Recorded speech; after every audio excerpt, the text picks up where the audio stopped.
நம்ம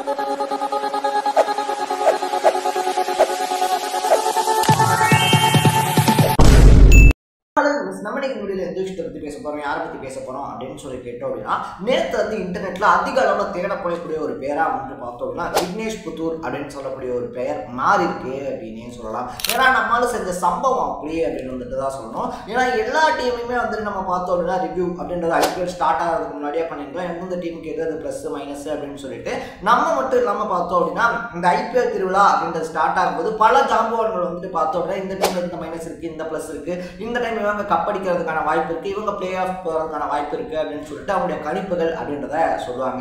அந்த மாதிரி வந்துட்டு பார்த்தோம் அப்படின்னா பெரும்பாலும் நம்ம சேனல் உட்பட எல்லாருமே மும்பைட்ட இருக்கக்கூடிய குறையா சொன்னது என்ன அப்படின்னு சொல்லி பார்த்தோம் அப்படின்னா சீமர்ஸ் வந்துட்டு நிறைய எடுத்திருக்காங்க. ஃபாஸ்ட் பவுலர்ஸ் இருக்காங்க இல்லையா, அவங்கள வந்துட்டு நிறைய எடுத்து வச்சிருக்காங்க. ஒரு பக்கத்தில் ட்ரெண்ட் பவுலரு, தீபக் சாகர், ஜஸ்பிரீத் பும்ரா அப்படின்னு சொல்லிட்டு எக்கச்சக்கமான ஃபாஸ்ட் பவுலர்ஸ் எடுத்து வச்சிருக்காங்க. பட் ஸ்பின்னர்ஸ்க்கான இடம் அப்படின்றது வந்துட்டு பார்த்தோம்னா மும்பை இந்தியன்ஸ்ல இம்பார்ட்டன்ஸ் அப்படின்றது கொடுக்கப்படல அப்படின்னு சொல்லி ஒரு குற்றச்சாட்டு வைக்கப்பட்டுச்சு அப்படின்னே சொல்லலாம். அரே சாலா யாரா எங்க பிளான் தெரியாம நீங்க எல்லாம் பேசிக்கிட்டு இருக்கீங்க அப்படின்ற மாதிரி தான் பார்த்தோம்னா நேற்று விக்னேஷ் புத்தூரை களமிறக்கிருந்தாங்க அப்படின்னே சொல்லலாம்.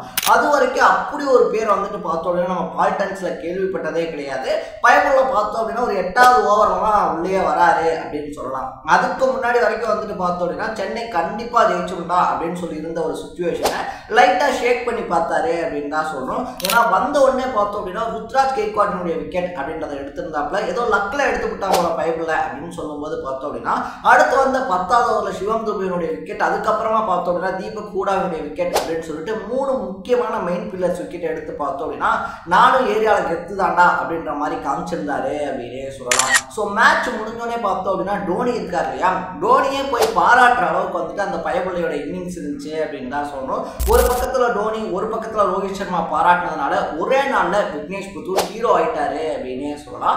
அது மட்டும் இல்லாமல் இந்த சீசனுடைய ஒரு ஃபைண்ட் ஆஃப் த சீசனாக வந்துட்டு இந்த இயரினுடைய ஒரு ஃபைண்ட் ஆஃப் த இயராக வந்துட்டு கண்டிப்பாக அவர் இருப்பார் அப்படின்ற நம்பிக்கையை அள்ளி தெளிச்சிருக்காரு அப்படின்னே சொல்லலாம். ஸோ யார் இந்த விக்னேஷ் புத்தூர், அவருடைய பின்னணி தான் என்ன, எங்கடா இருந்து வந்த நீ அப்படின்ற மாதிரி தேடிக்கிட்டு இருக்கக்கூடிய பலருக்கான வீடியோவை தான் இதை நம்ம கிரியேட் பண்ணியிருக்கோம். அதுக்கு முன்னாடி நம்ம சேனலுக்கு நீங்கள் புதுசாக வந்திருந்தீங்க அப்படின்னா இதே மாதிரி அப்பப்போ அப்டேட்டாக போயிட்டு இருக்கக்கூடிய விஷயங்கள், அது கரண்ட் அஃபேர்ஸாக இருந்தாலும் சரி, பாலிடிக்ஸாக இருந்தாலும் சரி, ஸ்போர்ட்ஸாக இருந்தாலும் சரி, அப்பப்போ அப்டேட்டாக போயிட்டு இருக்கக்கூடிய விஷயங்களை நீங்கள் தொடர்ந்து தெரிஞ்சுக்கணும் அப்படின்னு ஆசைப்பட்டீங்கன்னா மறக்காம சேனலை ஃபாலோ பண்ணி சப்ஸ்கிரைப் பண்ணிக்கங்க.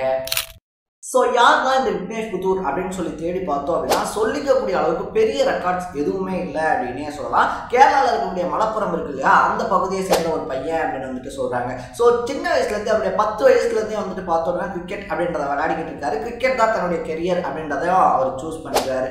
அதுக்கப்புறமா வந்துட்டு பார்த்தோம்னா திருச்சூருக்கு வந்துட்டு காலேஜ் படிக்க போகிறாரு. அப்படி காலேஜ் டைமில் கிரிக்கெட் விளையாடும்போது தான் பார்த்தோம் அப்படின்னா அந்த ஏரியா ஃபுல்லாக பாப்புலர் ஆகிறாரு அப்படின்னே சொல்லலாம். இன்னொரு ஒரு பையன் யூனிக்காக பால் போடுறான்னா, செம்மையாக பால் போடுறான் அப்படின்னு சொல்லிட்டு அந்த பேரை எடுக்கிறாரு அந்த சரௌண்டிங் ஃபுல்லாவே அப்படின்னே சொல்லலாம். ஸோ அப்படி அந்த சரௌண்டிங் ஃபுல்லாக பேர் எடுத்தவருக்கு வந்துட்டு பார்த்தோம் அப்படின்னா கேரளா லீக் இருக்கு இல்லையா, தமிழ்நாடு லீக் மாதிரி டிஎன்பிஎல் மாதிரி வந்துட்டு பார்த்தோம் அப்படின்னா கேரளாலையும் ஒரு லீக் போட்டி அப்படின்றது நடக்குது.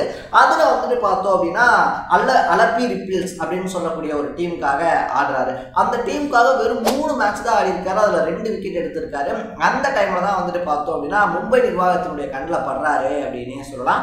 அதுக்கப்புறமா பார்த்தோம் அப்படின்னா டிஎன்பிஎல் இதெல்லாம் விளையாடிக்கிட்டு இருக்கும் போது தான் மும்பை என்ன சொல்றாங்க அப்படின்னு சொல்லி பார்த்தோம்னா நெட் பவுலருடைய பிராக்டிஸ் செஷனுக்கு வர சொல்றாங்க.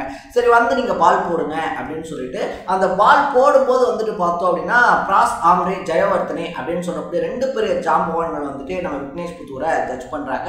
பெரிய பெரிய ஜாம்பவான்களுக்கு பால் போடுங்க அப்படின்னு சொல்லும்போது நேர்த்தியா பால் போடுறாரு அப்படின்னே சொல்லலாம். சரி ஓகே இந்த பையன் நமக்கு கண்டிப்பா யூஸ் ஆகும் அப்படின்னு சொல்லிட்டு பார்த்தோம் அப்படின்னா என்ன பண்றாங்கன்னா அந்த பையனுடைய பவுலிங் ஸ்டைல்லாம் பார்த்துட்டு இந்த பையனை இம்ப்ரூவ் பண்ணோம்னா கண்டிப்பா நமக்கு வந்துட்டு ஃபியூச்சர்ல ஹெல்ப்ஃபுல்லா இருக்குமா அப்படின்றதுனால 30 லட்சம் ரூபாய்க்கு ஐபிஎல்ல ஏலத்தில் எடுக்கிறாங்க அப்படின்னே சொல்லலாம். ஸோ 30 லட்சம் ரூபாய்க்கு ஏலத்தில் எடுத்ததோட மட்டும் இல்லாமல் மும்பையினுடைய நெட் பவுலராக கொண்டு வராங்க. அதுவும் இந்தியாவில் கிடையாது, சவுத் ஆப்பிரிக்கா T20 லீக் இருக்கு இல்லையா, அங்கே வந்துட்டு பார்த்தோம்னா மும்பை கேப்டன் டீம்ல வந்துட்டு இவர் நெட் பவுலராக போய் போட சொல்றாங்க.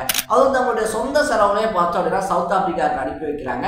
அங்கே போனோடனே மும்பை கேப்டன் டீம்ல ரஷீத் கான்லாம் இருந்ததுனால பார்த்தோம் அப்படின்னா அவங்களோட சேர்த்து விளையாடுறதுக்கான வாய்ப்பு, பிராக்டிஸ் எடுக்கிறதுக்கான வாய்ப்பு அப்படின்றது கிடைக்குது. ஸோ அந்த சவுத் ஆப்பிரிக்கன் T20 தொடர் இருக்கு இல்லையா, அதை முடிச்சோடனே டைரக்டா வந்து பார்த்தோம் அப்படின்னா மும்பையினுடைய அகாடமியில பால் போடுறாரு. ஸோ ஒரு பால் போடும்போதே வந்துட்டு பார்த்தோம் அப்படின்னா மும்பை இந்தியன்ஸுடைய ஜாம்பவான்னு சொல்லக்கூடிய சூரியகுமார் யாதவா இருந்தாலும் சரி, திலக் வர்மாவா இருந்தாலும் சரி, நம்ம ஹார்திக் பாண்டியாவா இருந்தாலும் சரி, எல்லாருமே உடைய பாலை ஃபேஸ் பண்றதுக்கு வந்துட்டு பார்த்தோம் அப்படின்னா ரொம்ப சிரமப்படுறாங்க. இதனால மும்பை நிர்வாகம் என்ன பண்றாங்க அப்படின்னு சொல்லி பார்த்தோம்னா, கண்டிப்பா இந்த பையனை சென்னைக்கு அகேன்ஸ்டான போட்டியில இறக்குறோம் அப்படின்ற மைண்ட் செட்டுக்கு வந்துடுறாங்க. ஏன்னா சேப்பாக் வந்துட்டு பார்த்தோம் அப்படின்னா சுழலுக்கு நல்லாவே பேர் போன இடம் அப்படின்னே சொல்லலாம். அதனால விக்னேஷ் புத்தூரை களமிறக்கணும் அப்படின்ற பேருக்கு வராங்க. அதே மாதிரி வந்துட்டு பார்த்தோம் அப்படின்னா சேஸ் டைம்ல விக்னேஷ் புத்தூரை களை இறக்கி விடுறாங்க அப்படின்னே சொல்லலாம்.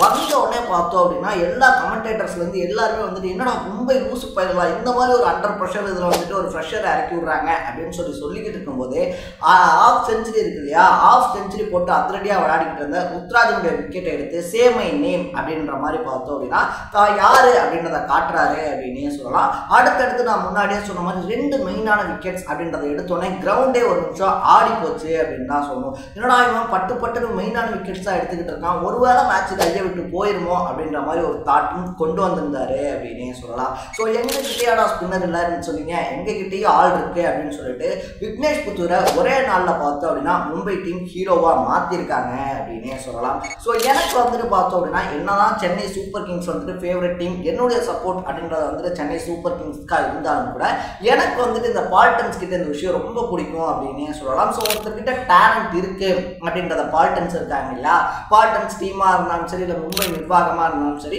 அந்த பையன்கிட்ட டேலண்ட் இருக்கு அப்படின்றத வந்துட்டு அவங்க கண்ணுக்கு தெரிஞ்சிருச்சு அப்படின்னா எவ்வளோ வேணாலும் அந்த பையனுக்காக ஸ்பெண்ட் பண்ணுவாங்க, அந்த டேலண்ட்டை வெளியே கொண்டு வருவாங்க அப்படின்னே சொல்லலாம். ஏன்னா இதுக்கு முன்னாடியே வந்துட்டு பார்த்தோம் அப்படின்னா இந்த மாதிரி கிளப் போட்டிகள்லாம் இருக்கு இல்லையா, அதில் விளையாடிக்கிட்டு இருந்த பிரதர்ஸ் தான் வந்துட்டு ஹார்திக் பாண்டியாவும் குணால் பாண்டியாவும் அப்படின்னே சொல்லலாம். ஸோ 10 லட்சம் ரூபா பேசிக் ப்ரைஸுக்கு எடுக்கிறாங்க. இன்னைக்கு அதே ஹார்திக் பாண்டியா தான் வந்துட்டு இந்தியன் டீமை மும்பை டீமை லீட் பண்ணிக்கிட்டு இருக்காரு T20ஸ்ல அப்படின்னே சொல்லலாம். ஸோ அதே மாதிரி வந்துட்டு பார்த்தோம் அப்படின்னா குல்தீப் யாதவுக்கு அப்புறமா சைனா மேன் பவுலிங் அப்படின்றத போடுறதுக்கு ஆள் இல்லை அப்படின்னு சொல்லி பேசிக்கிட்டு இருக்கும்போது தான் இப்போ விக்னேஷ் புத்தூர் அப்படின்னு சொல்லக்கூடிய ஒரு யங் டேலண்ட்டை நம்ம கண்ணு முன்னாடி கொண்டு வந்து நிப்பாட்டியிருக்காங்க அப்படின்னு சொல்லலாம். ஸோ வாய்ப்பு கிடைக்கிறது வந்துட்டு ரொம்ப கஷ்டம், அந்த வாய்ப்பை தக்க வச்சுக்கிறது அதை விட கஷ்டம் அப்படின்னே சொல்லலாம்.